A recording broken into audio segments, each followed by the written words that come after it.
Gising na. Sit down. Happy birthday, nak. Thank you. You're my leva, you're my leva, you're my leva, uti hunda di or. Jag viskar hon leva, jag viskar hon leva, jag viskar hon leva, uti hunda di or. Happy birthday to you, happy birthday to you, happy birthday, happy birthday, happy birthday, Christine.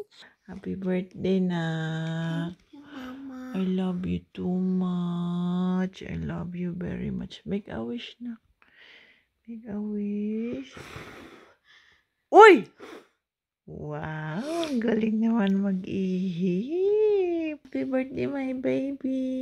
Ilan taon ka na? 9. Oh, bigol ng baby ko. Uy, kabilis ba ng panahon?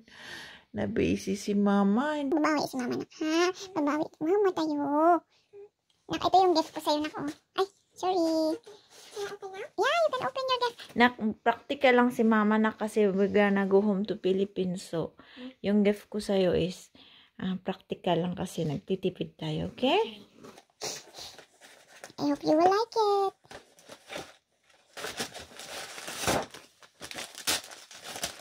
There. You like? Yeah. Buksan mo. Oh, you like, nak? Yeah. Wag na yung toy kasi marami ka naman na-receive noong December. Is it one of the things I asked you for? No. I'm gonna buy you when we come back to Sweden, okay? Okay. And mama don't get my yet money for our vacation, okay? What is that? Another dress. Yeah, you can use that when we go to Philippines. When we ride to the airplane because it's cold. So, merong ganito. Okay? You can use that when you ride to the airplane. I love you, nak. Happy birthday. I love you too.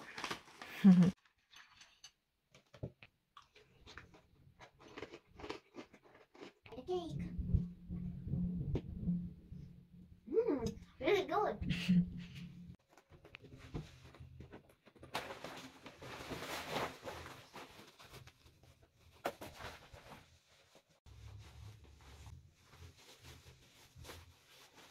Are you ready?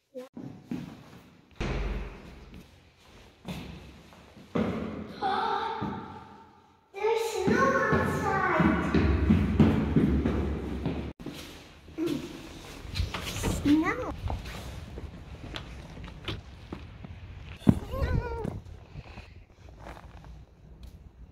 Happy birthday. Ready? Ciao. Ganito yung tunay na buhay, guys. Gising ako maaga. 5 o'clock. Kami nang madilim pa. Tapos malamig. Ito ang tinatawag na hindi madaling buhay. Madilim pa. Uuwi kami ng madilim din. Aalis kami ng madilim. Kaya hindi talaga madali ang buhay. Ayan na ang storm. Through the snow.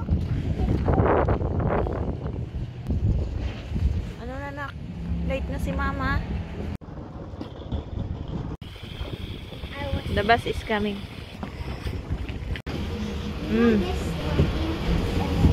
We couldn't come in so soon.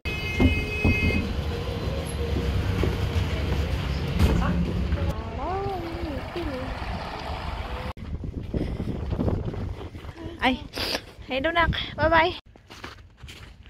Hi guys, pauwi na ako. Susunduin ko na si Christine. Galing akong work.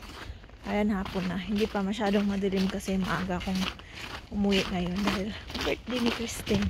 Pero pag hindi niya birthday, madilim ko na siyang masundo. Ngayon sasakay naman ako sa train. Guys, ang lamig. Malamig nga dito sa bansang ito. Wala pa akong gloves. Kaya nilalagay ko na lang sa bulsa ko yung kamay ko para hindi lamigin. Kaya hindi madaling mamuhay rito. Pero syempre kapag yung first snow, matutuwa ka pa. Pero pag lagi na mag-snow, hindi na dahil malamig.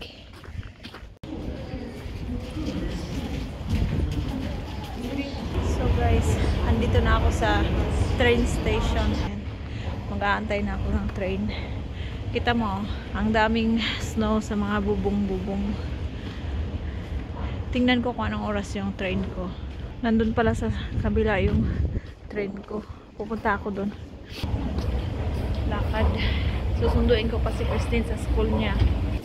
Nangako pa naman ako susunduin ko si Christine ng maaga. Pero hindi ko siya masundo ng maaga kasi na-late din ako kanina sa work.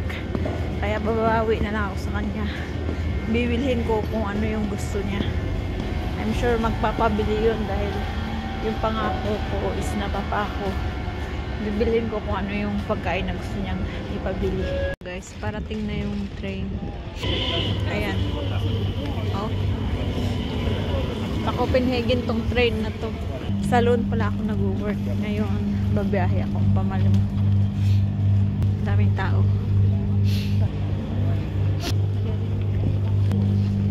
So guys, ito. Nakaupo na ako. Buti na lang. May wakanteng upuan. At mag-iglip muna ako dahil pagod ako sa work. Iglip muna ako guys. Mind the gap between. Hi guys, lumagpas ako guys, nakatulog ako. Mas lalo ako malit masundo si Christine. Magagalit talaga yun sa akin. Ayan na, sunduin ko na tong batang ito. So ayan guys, oh, madilim na. Hinahatid ko siya ng madilim. Sinusundo ko ng madilim. Ganito ang buhay ng Sweden, hindi madali. Kala mo madali. Kung iisipin mo, parang madali, pero hindi. Yeah. Did you know? Kinantahan ka? Yes. And my friend, like, we did this teacher. You know, we're gonna sing for this girl today. and then he's like, okay. And we were eating. Then she was like, okay. Everyone, we will sing to the birthday girl, Christine. Ay! So everyone will go up for them stool for out of Christine. Yeah. Yeah, then everybody sing. Oh, you're happy. And then everyone's like, gratis, Christine! Ay, Adam? He said, gratis, Christine! Oh!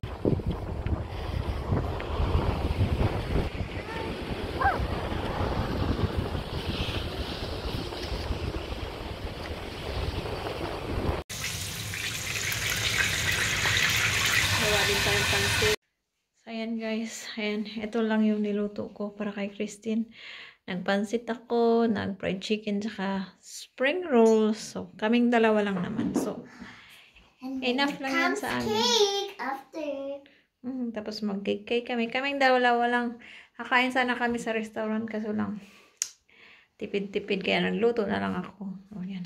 Kunti lang yung luto ko kasi kami lang. Hindi ako nag-invite ng bisita ngayon kasi kami lang this birthday ni Christine. So, first time niya tong kaming dalawa lang yung family lang. As in, family lang. So, kami lang dalawang kumakain. Celebrate sa birthday niya. Pero, pag uwi namin sa Philippines, baka gusto niya magpa-Jollibee daw. Ooh, me? Gusto mo diba? Kakain na lang tayo sa Jollibee na. When? Not today, but not right now.